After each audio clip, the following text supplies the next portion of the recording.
O surgimento do homem vil, que é quem normalmente os judeus católicos e muitos evangélicos consideram como Antíoco Epifânio, vocês vão ver que pela temporalidade aqui não tem como ser ele, mais um argumento contra ele. E por que eu estou me preocupando tanto em fazer uma negativa a respeito dele? Para que fique claro que não é ele. Entendeu? Porque a gente tem que... isso tem que ficar claro em Daniel, tem que ficar claro em Daniel quem é, para que no Apocalipse a gente trabalhe com ele e ele apenas, sem termos dúvidas do que estamos falando aqui. Tá? Depois se levantará, depois do quê? Do Império Romano. Se levantará em seu lugar um homem vil, ao qual não tinham dado a dignidade real. Então, eles estão falando de um rei usurpador. Ele não tem dignidade real, mas ele virá caladamente e tomará o reino com engano. É por isso que ele não tem dignidade real. Ele assumiu o reino por meio da mentira. E com os braços de uma inundação serão varridos diante dele. Ou seja, inundação, águas fazem aqui reflexo no Apocalipse a povos, tá? Povos vão ser varridos de diante dele, assim como 3 chifres foram quebrados de diante dele. Serão quebrados como também o príncipe da aliança, que este homem viu, ele a viu porque ele luta contra o príncipe da aliança, o Messias. Ah, mas foi o Império Romano que matou, pagão que matou Jesus. Ok. Então, mais um ponto de que quem é o homem vil? Um homem romano. Seja pagão por ter matado o príncipe da aliança, seja cristianizado por lutar contra o príncipe da aliança. E depois do concerto com ele, usará de engano, subirá e se tornar forte com pouca gente. Tá? Então Daniel viu no capítulo 7 e 8, este homem viu, e há um paralelismo aqui, tá? Estando eu a considerar os chifres, eis que entre eles subiu outro chifre pequeno, diante do qual 3 dos primeiros chifres foram arrancados. Onde Daniel está? Ele está na cabeça do dragão. A cabeça do dragão deu lugar a 10 chifres, 10 reinos. 3 morreram. 3 reinos foram destruídos para que este chifre pequeno reinasse. Por que eles foram destruídos? Porque Érulos, Vândalos e Ostrogodos contestaram, tá, este rei. Então eles foram destruídos para que este rei reinasse sobre a Itália, no lugar do imperador romano. E eis que neste chifre havia olhos como os de homem e uma boca que falava grandes coisas. Daniel 8 diz, e de um deles quem? De um dos 4 pontos cardeais do Império Grego aqui.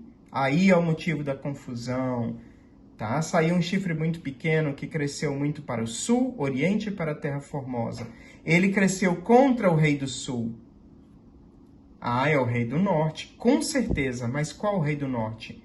O rei do norte, Seleucida, não conseguiu crescer contra o rei do sul. De fato, eu diria que o rei do norte, Seleucida, foi muita surra do rei do sul. Tá? Então, ele não pode ser o rei do norte, nem o chifre pequeno, e nem Antíoco. Ele cresceu muito para o Oriente, ele tomou o Oriente Médio até a Pérsia, para a Terra Formosa ou Gloriosa, a terra de Deus, Jerusalém. Se engrandeceu até contra o exército do céu. Opa, nós não estamos mais falando aqui de seres humanos. Estou falando de seres humanos não, de povos, nações. Estamos falando aqui dos filhos de Deus e até mesmo os seres celestiais. Alguns do exército, né, e das estrelas lançou por terra e os pisou. E se engrandeceu até contra o príncipe do exército. Quem é o príncipe do exército? Nós já vimos em Daniel 10, Miguel. E por ele foi tirado o sacrifício contínuo. E a profecia que bate, se vocês quiserem, Roma pagã destruiu o templo, Roma papal tirou o sacrifício contínuo. No lugar de confiar a expiação dos pecados pelo sangue de Jesus, foi confiada as confissões aos padres, a venda de indulgências, perdão por dinheiro, tá? As autoflagelações, os pagamentos de penitência. Eu sei, não quero falar, eu não quero magoar o coração de vocês. Longe de mim magoar o coração de vocês. Mas a verdade, às vezes, ela é amarga. Por séculos, pessoas buscaram, sem ter conseguido atingir paz de espírito, desceram às suas sepulturas sem saber se eram salvas, porque não lhes foi pregado que Jesus morreu por ela numa cruz. Foi pregado que por esse sacrifício, ele adquiriu méritos que deveriam ser comprados por meio de dinheiro, indulgência, méritos que deveriam ser comprados por meio de oração aos santos, por meio de autoflagelação, por meio de mutilações, por meio de penitências, até depois da morte por meio do purgatório. É assim que o sacrifício contínuo foi tirado, porque Jesus, como diz em Hebreus, morreu uma vez e uma vez por todas, para exercer sacerdócio eternamente em nosso favor. Entenderam o sacrifício contínuo? Não é que Jesus é sacrificado de novo e de novo e de novo, mas o sangue dele, tá? Através do sangue, ele está sempre a interceder por nós. Essa é a verdade que foi jogada por terra. O lugar do seu santuário foi lançado por terra, é isso, a verdade foi jogada por terra. O exército foi dado contra o sacrifício contínuo por causa do transgressor. Lançou a verdade por terra e o que fez? Prosperou. Antíoco Epifânio lançou a verdade por terra? Não. Não. Logo ele foi retirado com um peteleco de um dedo, tá? E os judeus continuaram a esperar seu Messias, e o sacrifício do Templo de Jerusalém foi regularizado com carneiros e bodes, rolinhas, como descrito no livro de Levíticos. Certo? Então, de qual dos chifres vem o anticristo, ou homem do pecado, ou homem mau, senão do chifre, tá? De Lisímaco, não de Seleuco. Tá? Quem ocupa o lugar de rei do norte após Roma, tá? Derrotar os Seleucidas, após Roma derrotar os Ptolomeus, rei do sul, é o rei do norte novo, romano, vindo do chifre de Lisímaco, não do chifre de Seleucida. Entendem? E aí nós temos a forma como ele assenta o seu poder, por meio de engano. Tá? Este poder assenta-se inicialmente tendo sido dado, literalmente dado o trono a ele. Porque um dia o imperador Constantino, recém-batizado, ainda que eu tenha dúvidas de que ele fosse um verdadeiro cristão, para mim ele se batizou para fazer política, mas ele disse: cansei de Roma, vou construir uma cidade nova para ser a capital do meu império. E ele construiu na Turquia, lá onde hoje é a Turquia, bem na transição da Europa com a Ásia, Bizâncio. Pegou o Bizâncio, reconstruiu, transformou numa cidade romana, chamou pelo seu nome Constantinopla, hoje Istambul, e se sentou lá. E deixou Roma vazia. Quem assumiu o trono do imperador? Quem pôs ordem no galinheiro, ordem no caos? Literalmente o bispo. O bispo da cidade de Roma assumiu o trono e pôs ordem, a cidade ficou caótica. Os romanos que restaram em Roma se apegaram ao seu bispo para que ele pusesse ordem e reinstituísse o governo da cidade. E através de engano, ele se tornou o governante de toda a Europa Ocidental. E depois virou seu poder para cima da Europa Oriental, onde encontrou resistência, mas através do fluxo da história lutou contra essa resistência e depois se virou contra o novo rei do sul. E como diz Leonardo Boff, o ex-frei, a Igreja Católica é o fantasma do Império Romano sentado sobre seu próprio túmulo. Não é uma verdade bonita, não é doce. Vou fazer muitos de vocês chorar. Acreditem, gostaria de não fazer. Meu coração chora junto com vocês, por isto. Mas a verdade tem que ser dita. Ou o sangue de pessoas inocentes que não ouvirem essa verdade vai cair sobre mim e sobre todos aqueles que se recusarem a falar a verdade, mesmo que tão feia. Virá também caladamente quem o homem vil vai vir caladamente aos lugares mais férteis da província, fará o que nunca fizeram seus pais, nem os pais de seus pais.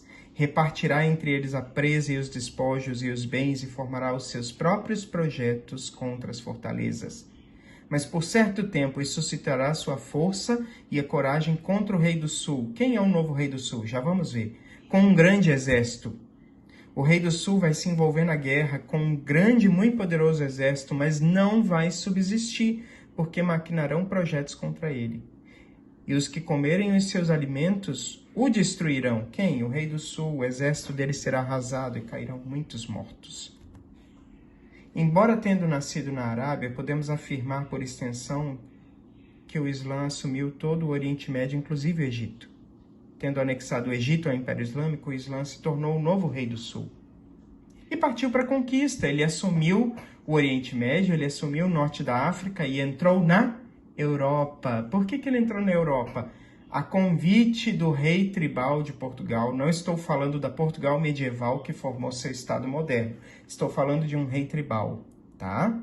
Ainda na época dos lusitanos ali, tá? Dos suevos. E qual o problema? Estes reis tinham, dentro de Portugal, havia tipos diferentes de cristianismo brigando. Havia o cristianismo bíblico, tá? Cristianismo de cristãos crentes na Bíblia, com o cristianismo católico romano fiel ao bispo de Roma. E a briga entre esses dois reis fez com que os islâmicos fossem convidados a desfazer o poder de reis que não eram submissos ao bispo de Roma, tanto em Portugal quanto em Espanha, e o Islã entrou.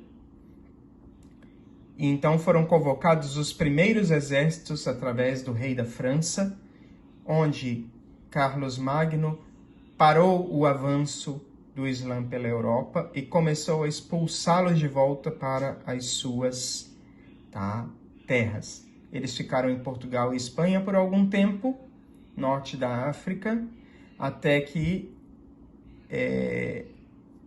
tendo tomado Jerusalém, mas o rei do norte, querendo Jerusalém, lançou as cruzadas para tomar Jerusalém do rei do sul, o novo rei do sul, o Islã. E essas cruzadas, elas se voltaram contra Jerusalém, em Portugal e Espanha, no norte da África, e na Ásia Menor. Eles não chegaram nunca a invadir a Arábia, mas eles invadiram Portugal, os cruzados começaram a lutar em Portugal, Espanha, norte da África, Egito, Síria e Jerusalém. Nunca chegaram até a Arábia Saudita. Também estes dois reis terão um coração atento para fazerem o mal, e a uma mesma mesa falarão a mentira. Mas isso não prosperará, porque ainda virá o fim no tempo determinado. Então tornará para a sua terra com muitos bens, e o seu coração será contra a santa aliança. E fará o que lhe aprouver e tornará para a sua terra. No tempo determinado tornará a vir para a direção do sul. Então, depois de parar o avanço islâmico por algum tempo, a Europa ficou quieta na sua terra até que decidiu lançar as cruzadas, mas não será como foi na primeira. Então, as vitórias iniciais dos exércitos pseudo-cristãos, eu digo pseudo-cristãos, porque não é por meios militares que Jesus quer dominar o mundo, Ele quer dominar o mundo pelo poder do amor, não pelo poder do exército, ou ele teria feito isso, Então, por meios militares, as cruzadas começaram, mas não foi como da primeira vez. Eles até tomaram Jerusalém, mas não a sustentaram por muito tempo. Virão contra ele, contra o rei do sul, navios de Quitim que lhe causarão tristeza, e voltará e se indignará contra a santa aliança, e fará o que lhe aprouver. Voltará e atenderá os que tiverem abandonado a santa aliança. Já vamos ver este último verso. Então alugarão navios de Quitim, tá? Navios do ocidente foram alugados, construídos, certo? E quem são os dois reis? Rei do norte, papado, rei do sul, Islã. Não será como na primeira vez. As cruzadas conquistaram Jerusalém, mas não a mantiveram por muito tempo. Quando os cruzados perderam Jerusalém e depois os outros territórios, tá, de Trípoli, Ascalon e Acre, todas as cruzadas, voltando para o território europeu, se voltaram contra a Santa Aliança. Então, teve início aí algo que já vinha acontecendo na Europa medieval, mas que se intensificou na época das cruzadas e após o fim dela, chamada a Inquisição. E agora nós vamos ter a abominação desoladora. Mais um motivo do que porque Antíoco Epifânio não pode ser o chifre pequeno, o homem vil, tá? A abominação desoladora foi falada por Jesus como sendo romana.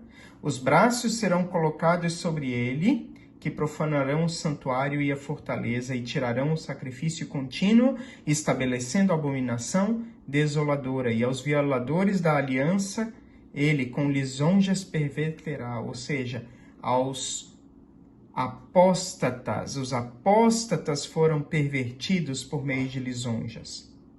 Mas o povo que conhece ao seu Deus se tornará forte e fará proezas.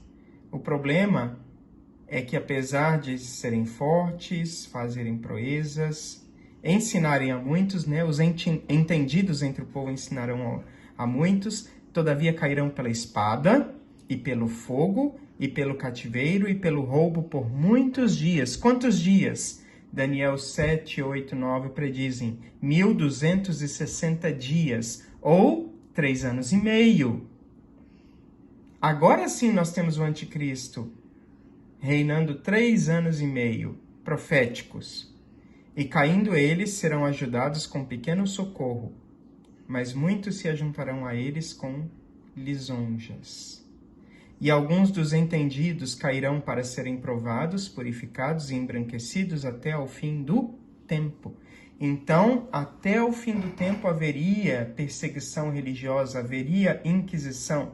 Embora a Inquisição hoje tenha mudado de nome. Mudou para um nome bonito até, chamado Congregação para a Doutrina da Fé. E se vocês pensam que não há Inquisição ainda, é porque vocês não prestaram atenção nas mortes de cristãos que acontecem por meio de países islâmicos, por meio de países comunistas. Tá? Há muita Inquisição ainda. E a Inquisição está atingindo um novo patamar por meio da detonação de terrorismo nos países que não estão sob controle nem do comunismo, nem do Islã. Ok? Então, como se prova que a abominação desoladora era futura e não passado? Se ela fosse passado, se ela fosse do tempo dos gregos, Jesus não teria falado em Mateus 24:15, quando, pois, virdes que a abominação desoladora de que falou o profeta Daniel está no lugar santo, né?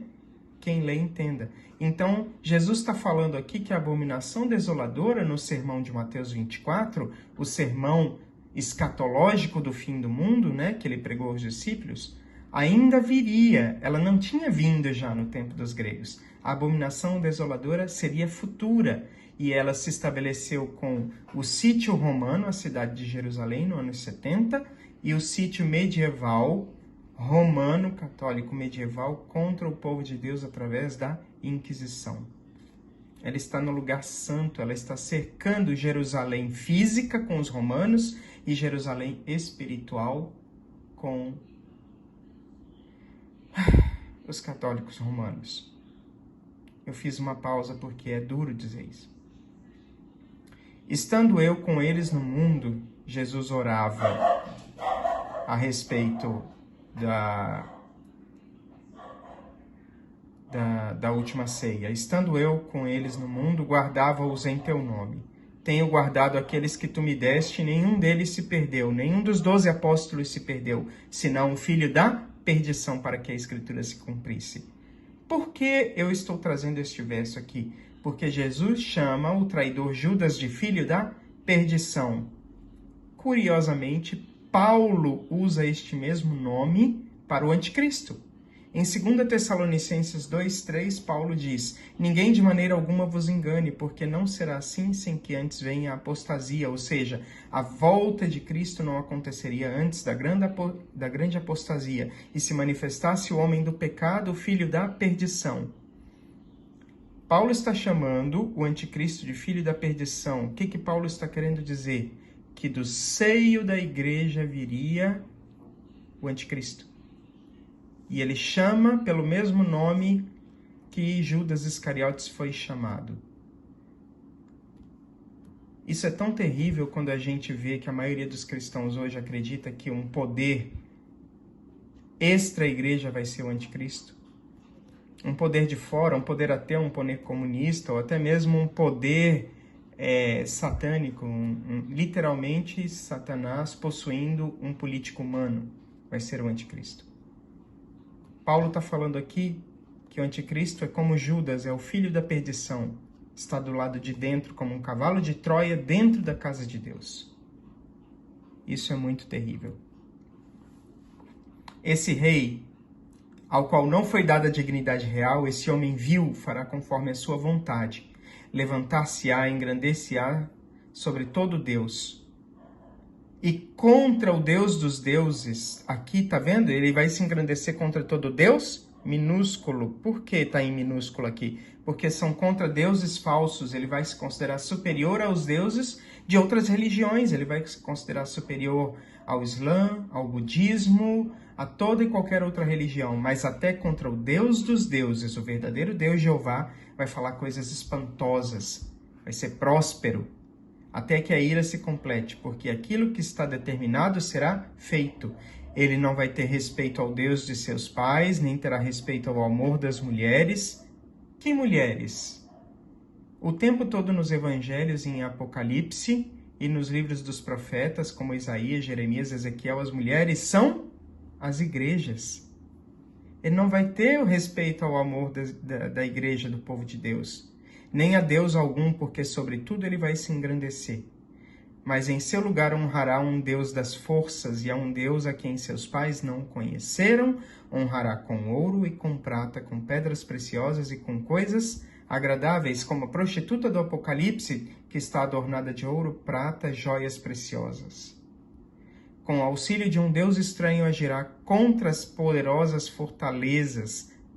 Aos que o reconhecerem vai multiplicar a honra. Tá? Mas fará reinar sobre muitos e vai repartir a terra por preço. Ou seja, ou você reconhece este rei, ou você é morto. Se você o reconhecer, tudo bem, você vai ter terras e riquezas. Assim, comparando Daniel 11 com Daniel 7, é dito: o quarto animal será o quarto reino da terra, e ele vai ser diferente de todos os reinos, vai devorar toda a terra, vai pisar os pés, vai fazer em pedaços. Dos 10 chifres, que são 10 reis, mas se levantará esse outro diferente, que vai abater os 3 primeiros. E ele vai fazer o quê? Falar palavras contra o Altíssimo, como esse homem vil fala palavras contra o Deus dos deuses. Ele vai destruir os santos do Altíssimo, como este homem, tá? Destrói os santos dos Altíssimos. Ou os poderosos, as fortalezas dos poderosos. Vai mudar os tempos e a lei. Vai ter esses santos na mão por um tempo, tempos e metade de um tempo, 3 anos e meio proféticos. Mas o juízo será estabelecido e eles tirarão o seu domínio para destruir e desfazer até o fim. Daniel 8 diz que no fim do seu reinado, quando acabarem os prevaricadores, vai se levantar um rei feroz de semblante, será entendido em adivinhações. Aqui é acrescentado um outro elemento que também faz um link com Apocalipse. Babilônia, mãe das prostitutas e feiticeiras. Vai se fortalecer o seu poder, mas não pela sua própria força. vai destruir maravilhosamente, prosperar e fará o que quiser, vai destruir os poderosos e o povo santo. E pelo seu entendimento também fará prosperar o engano. O homem vil de Daniel 11 também prospera via engano. No seu coração vai se engrandecer e destruirá muitos que vivem em segurança e se levantará contra o príncipe dos príncipes, assim como o homem vil se levanta contra o príncipe também, ou contra o Deus dos deuses. Mas sem mão será quebrado, assim como sem mão a estátua de Nabucodonosor, capítulo 2, é destruída. Chegamos ao nosso tempo. Nós vamos ver como tudo isto se cumpre. Foi complicado, é complexo. Talvez vocês precisam ler muitas vezes e ouvir esse vídeo muitas vezes para entender. Mas é porque toda a história de Daniel, desde o capítulo 1 até o capítulo 10, é resumida pelo capítulo 11 e esmiuçada com mais detalhes. Vamos terminar a interpretação de Daniel 11.